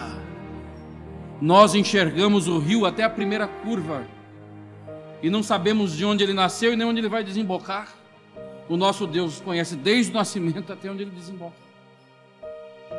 E nós temos que ter maturidade para aceitarmos a porção que Deus concede a nós e aos nossos irmãos que sentam ao nosso lado.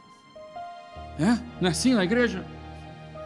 Tem 2 irmãos desempregados, de repente Deus abre a porta para um e prospera ele de uma maneira extraordinária. E o outro continua passando a prova. É assim mesmo. Servir a Deus é isso. E não adianta ficar com inveja, ficar murmurando, ficar questionando a Deus. Em tudo temos que dar glória e graça, porque o maior de todos os bens nós já temos, que é a vida eterna.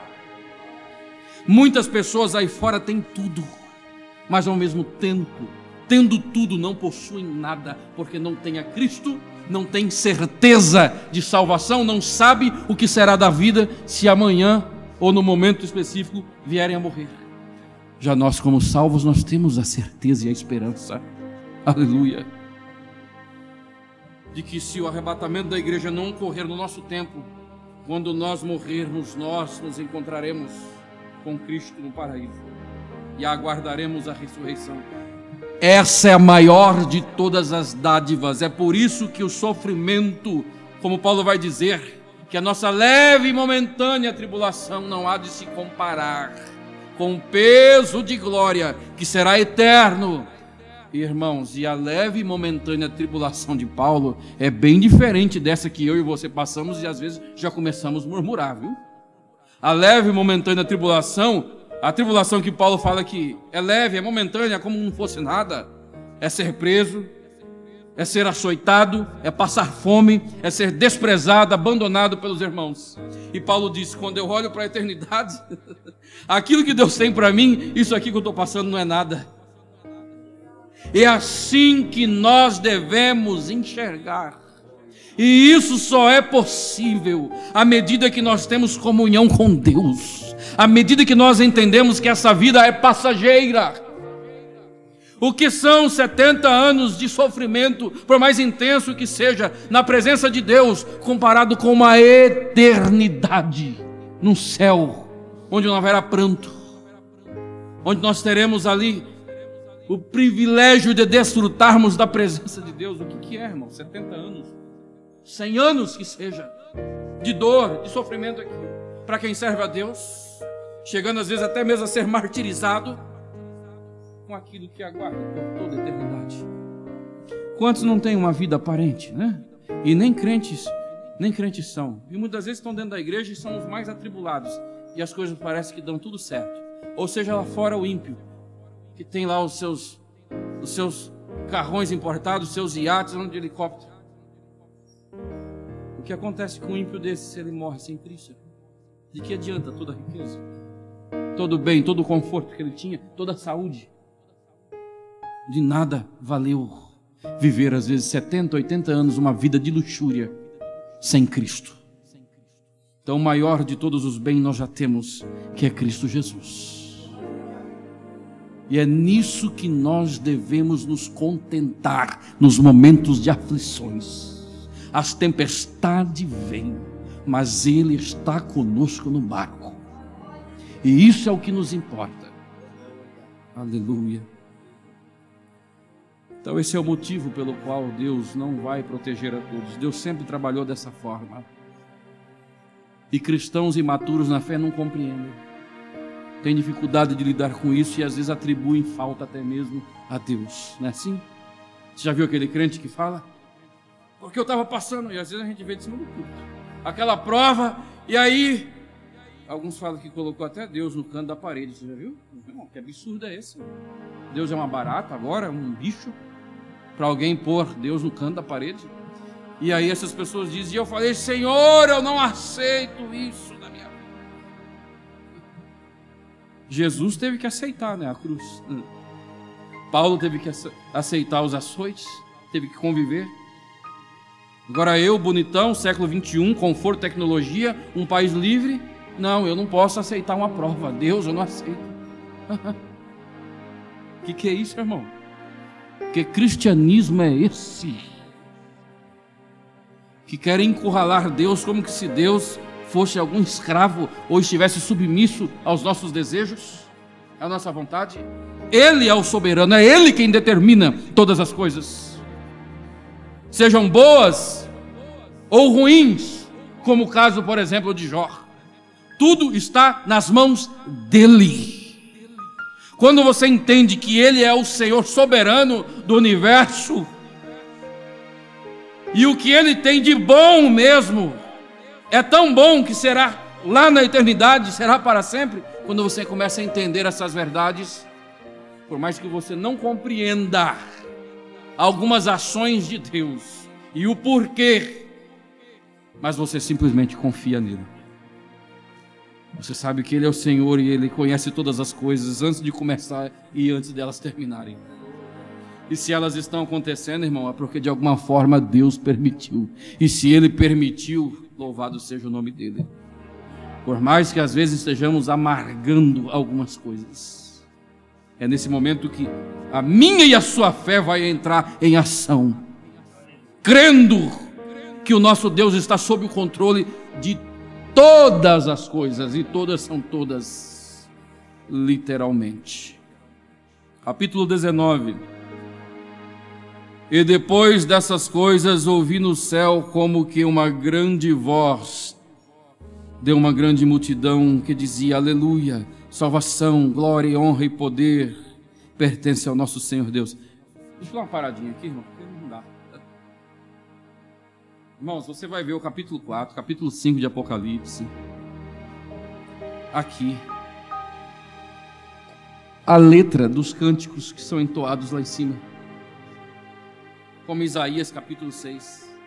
E você vai perceber que muitas das vezes as letras que nós cantamos aqui nos departamentos da igreja, elas são estranhas, elas são bem diferentes. Muitas vezes sequer cita o nome de Jesus, sequer apresenta as obras maravilhosas que Deus opera. Elas só falam do homem que vai exaltar e que Deus vai. É bem verdade que Deus abençoa o que Deus faz. Mas cadê as letras que adoram a Deus por aquilo que Ele é? As letras que exaltam os atributos de Deus. Quando você lê, irmãos, aqui em Apocalipse, os trechos em que descreve anjos adorando lá, e você começa a ler as letras, não são todas, claro, mas algumas das letras que entram muitas das vezes no nosso meio, irmão, você vê que não tem nada a ver uma coisa com a outra. Tem muitas letras aqui que são compostas segundo os próprios autores. Eu já vi entrevista que o camarada escreveu uma letra que muitas das vezes foi venerada em nosso meio. Ele precisou tomar umas para ficar meio brisado. Irmão, o que é isso? Aí aparecem essas aberrações, letras antropocêntricas, em que o homem é o centro das atenções. Deus, Cristo, o Espírito Santo é destronado. E muitas das vezes nós percebemos atenção em algumas letras em específico, que na verdade, enquanto as pessoas acham que aquilo ali é uma adoração, irmão, quando você vai analisar aquela letra à luz da Bíblia, você percebe que na verdade aquilo ali é um insulto a Deus. É uma provocação ao nosso Deus, que é um Deus santo, que é digno do louvor e da honra. É uma provocação. Letras que estimulam sentimentos carnais de vingança, de rivalidade. Ou seja, são verdadeiras mensagens diabólicas. Mas é cantado em uma melodia agradável, numa voz linda. E a melodia, irmão, mexe com o sentimento. O crente está chorando porque a melodia faz isso. Você pode ouvir uma melodia sem vocal, sem nada, ou que seja uma música em inglês que você não conhece a letra. Se for uma melodia bem trabalhada, ela toca o seu sentimento, você começa a chorar.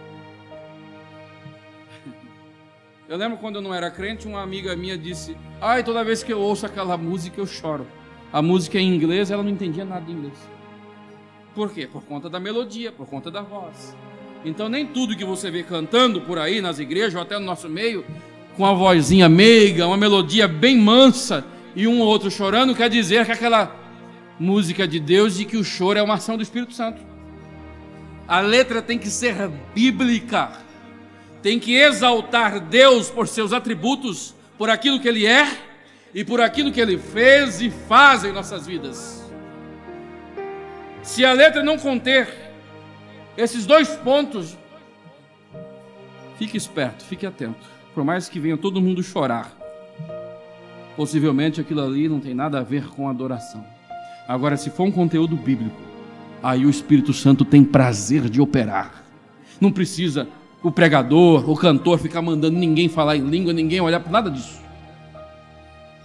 É espontâneo, o Espírito Santo vai agindo, porque o Espírito de Deus só opera por um meio, a palavra, seja a palavra pregada ou a palavra cantada. E aqui o capítulo 19 está descrevendo a vinda de Jesus. Versículo 4: e os 24 anciãos e os 4 animais prostraram-se e adoraram a Deus assentado no trono, dizendo: Amém, aleluia. E saiu uma voz do trono que dizia: Louvai ao nosso Deus, vós, todos os servos, vós que o temeis, assim pequenos como grandes. Eu vi como que a voz de uma grande multidão, e como que a voz de muitas águas, e como que a voz de grandes trovões que dizia: Aleluia, pois já o Senhor Deus Todo-Poderoso reina. Regozijemo-nos e alegremo-nos e demo-lhes glória, porque vindas são as bodas do Cordeiro, e já a sua esposa se aprontou, e foi-lhe dado que vestisse linho fino, puro, resplandecente, porque o linho fino são a justiça dos santos. Irmãos, isso aqui é extraordinário. Aqui é a vinda de Jesus já com a igreja. Olha o que diz aqui: vinda a boda do Cordeiro, porque a sua esposa já aprontou. Jesus nem está descendo ainda aqui, mas a esposa já está com ele. Por quê? Porque ela já foi arrebatada antes da grande tribulação. Aqui Jesus está retornando. É quando todo olho verá, é como um relâmpago. Mas aqui não existe arrebatamento. Cadê a igreja sendo levada? Sequer para encontrar Jesus nos céus. E quem dirá para subir para o céu? Não. Aqui ela já sai dos céus com Cristo. Nós já vamos estar voltando com o nosso Senhor.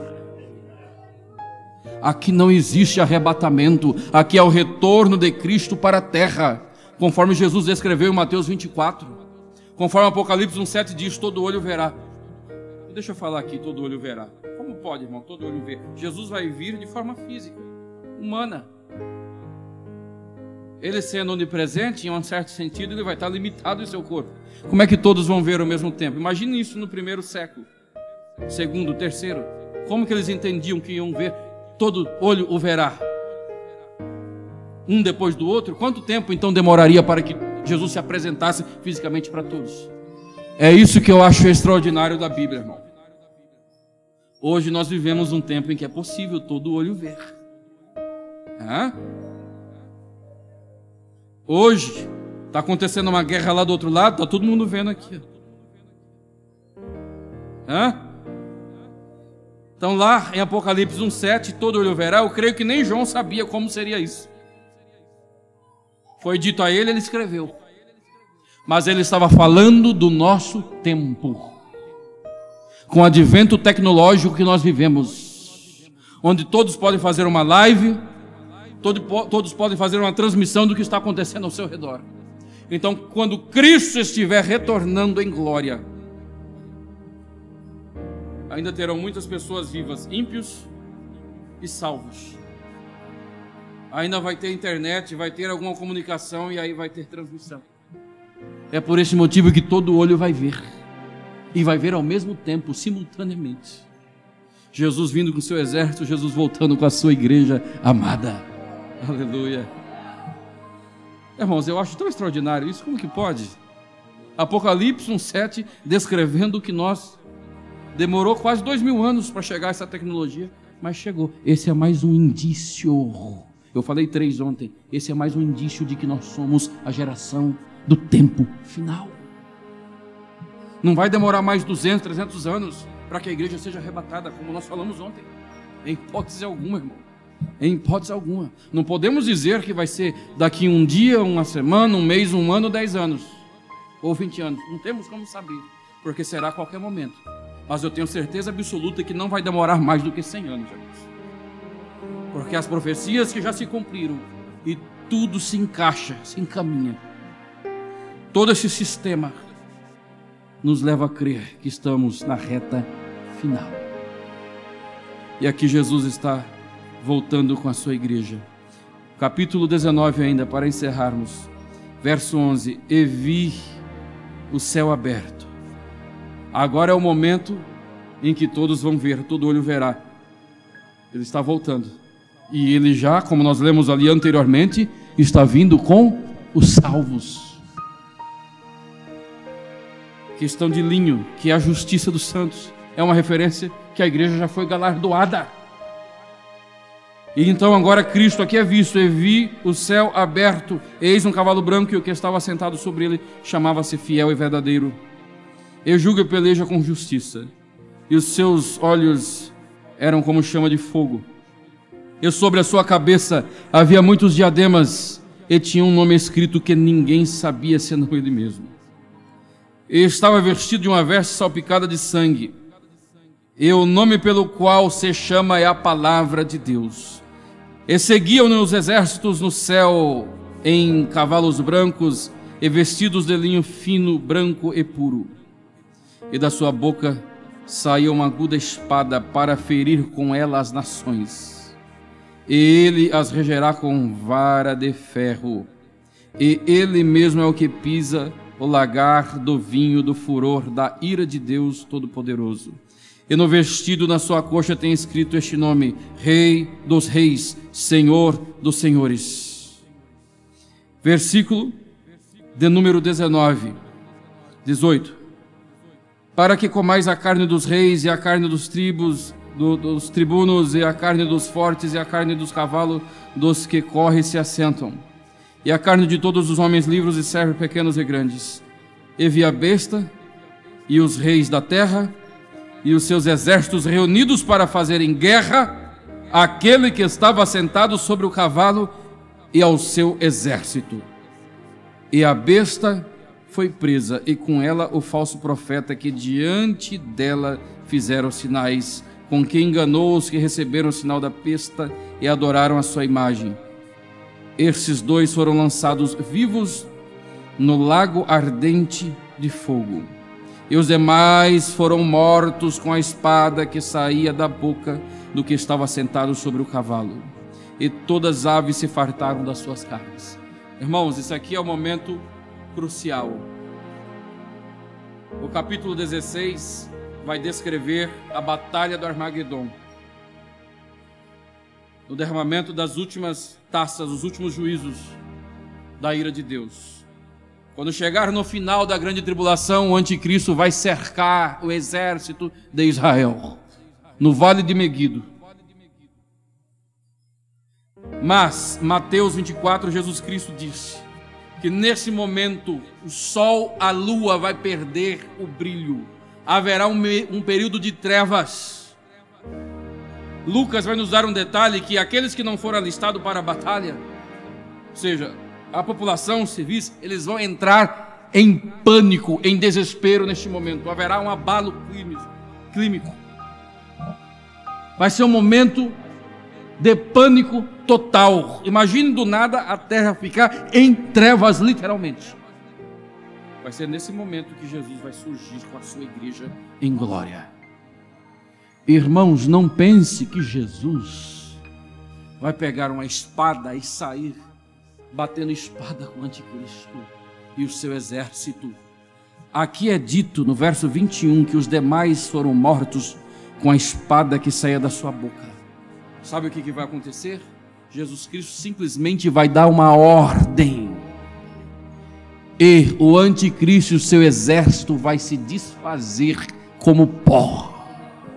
apenas por um comando de ordem da parte de Jesus. Jesus não vai ficar medindo força com o anticristo, não vai ter batalha como nós imaginamos ou como o texto descreve em linguagem figurada. O nosso Jesus Cristo é o Criador dos céus e da terra, é o Senhor do universo, é aquele que trouxe tudo que existe pelo poder da sua palavra, e pelo poder da sua palavra sustenta todas as coisas. Com um simples comando, uma ordem, todo exército do anticristo será extirpado, será aniquilado. Esse é o nosso Deus, esse é o Jesus a qual servimos. Com a simples palavra de ordem, Ele pode mudar o quadro da minha e da sua história. Se com a simples ordem Ele vai aniquilar o exército do anticristo, pelo poder da sua palavra, que aqui é representado pela espada, o que é o meu e o seu problema para esse Deus, irmão? E muitas das vezes nós ficamos tão afligidos, né? E às vezes é difícil não ficar, mas todavia nós servimos um Deus que é o detentor de todo o poder, um Deus que a hora que Ele olhar para mim e para a sua condição, e Ele disser, chega, eu vou mudar, Ele só faz isso. O milagre acontece, Ele liberta, Ele salva, Ele cura, Ele abre portas, Ele tira a angústia. É com simples poder que há na sua palavra, aquilo que é impossível para mim, como vai parecer impossível para Israel neste momento, obter vitória, basta ele falar uma palavra e tudo é mudado. Como é bom servir esse Deus. E assim será o retorno de Cristo no final da grande tribulação, juntamente com a sua igreja, para resgatar Israel das garras do anticristo, estabelecer o julgamento das nações, onde bodes e ovelhas vão ser separados. É ali que o joio e o trigo vai ser separado. Bodes e ovelhas, por quê? Ovelhas, os crentes que sobreviverem à perseguição do anticristo, os bodes, os ímpios que vão estar vivos. É ali que literalmente se cumpre a última etapa, em que uns serão levados, porque foram levados em juízo, e os que sobreviverem ali no julgamento das nações vão ser exterminados, e os outros serão deixados para entrar no reino prometido, que está preparado desde a fundação, conforme você vai ler lá em Mateus 25, a partir dos versos 33, 35, Jesus falando do julgamento das nações. E o extraordinário, irmãos, é que nós vamos participar, nessa etapa nós vamos ver tudo. E amanhã nós vamos dar continuidade. Eu vou falar sobre o galardão, para você entender o que nós vamos fazer no reino milenar. Nós vamos começar falando amanhã sobre o julgamento do trono branco, para ficar em uma ordem melhor. Depois nós vamos falar já sobre o milênio e novo céu, porque o milênio é um estágio preparatório para o novo céu e a nova terra. Irmãos, lembra que eu disse ontem, quando eu era criança, eu ouvia dizer na igreja que no céu nós vamos passar a eternidade sentados em uma nuvem cantando santo, santo, santo, santo. E eu criança falava assim, poxa vida, mas o céu então vai ser muito chato. Imagina ficar o tempo todo falando santo. Ainda que fosse isso, ainda que fosse somente isso, se é que podemos falar somente, ainda que fosse apenas essa a nossa atividade, seria algo inigualável, de extremo júbilo. Todavia, irmãos, o céu é muito mais que isso.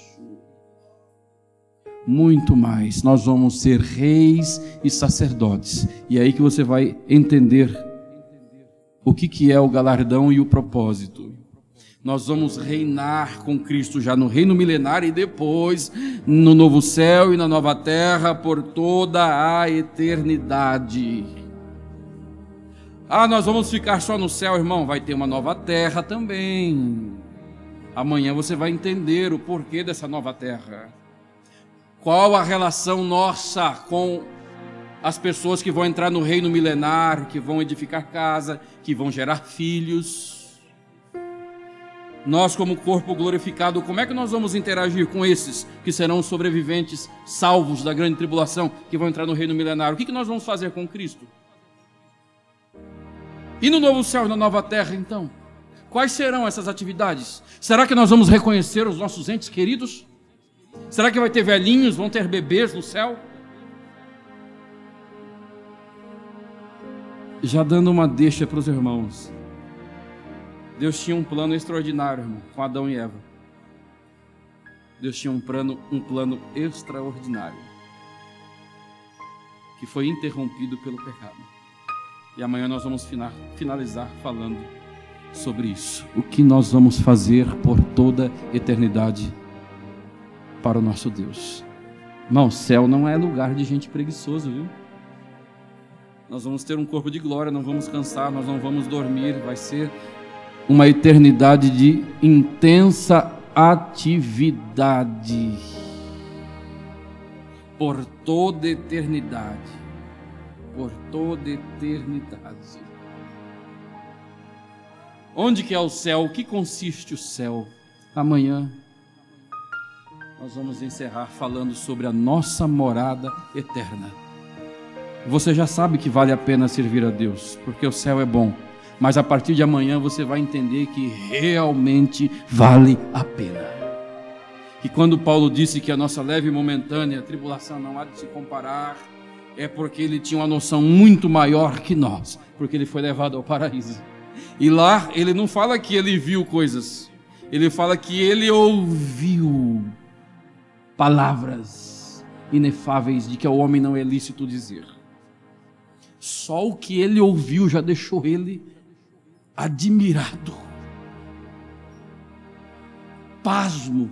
E quando ele desce, ele não consegue encontrar vocábulos para descrever o que ele ouviu e entendeu lá. Agora imagine o que nós vamos ouvir, ver e fazer. Fiquemos em pé, vamos orar. Vale a pena ser fiel a Deus. Essa é a promessa que nós temos, de passarmos a eternidade com o nosso Deus. É uma pena que nós não temos capacidade de entendermos e de vivermos muitas das vezes essa realidade. Porque nos momentos em que Deus nos proporciona esse privilégio, um vislumbre do mundo vindouro, nada mais nessa vida tem sentido, irmão. Esse mundo se torna cinzas, sem cor, opaco, quando nós começamos a perceber, entender e viver um antegozo da realidade do porvir. Isso aqui perde o sentido. A única coisa que você vai querer é buscar em primeiro lugar o reino dos céus, que é o que vale a pena. Pai querido eterno, obrigado, Senhor, por esta noite na tua presença. Obrigado pela vida da tua igreja, Senhor, por todos que compareceram mais esta noite. É porque tem vontade e desejo, Senhor, de aprender tudo que tu tens reservado para o futuro, tanto em relação a este mundo, como principalmente a nós, como igreja de Cristo. É por esse motivo, Senhor, que nós agradecemos a ti, por tão grande salvação que foi nos proporcionado. Porque como escaparemos nós, se não atentarmos para essa tão grande salvação, que é o maior de todos os bens que alguém pode ter? O que poderia fazer um homem para comprar essa salvação? Ainda que possua o mundo inteiro, ninguém seria capaz, mas nos é oferecida pela graça, mediante o sacrifício de Jesus Cristo na cruz do Calvário. Por isso que agradecemos a ti por esta vida eterna, por essa esperança que temos de habitarmos a eternidade juntamente contigo, Pai. Deus, continua nos dando graça, nos sustentando na tua presença, nos dando força no momento de aflição, ajudando-nos a confiar em ti, que tu és o Deus soberano e todas as coisas estão sob o teu controle. Pai querido, continue abençoando todos os nossos irmãos, é o que nós pedimos e agradecemos em nome de Jesus. Amém.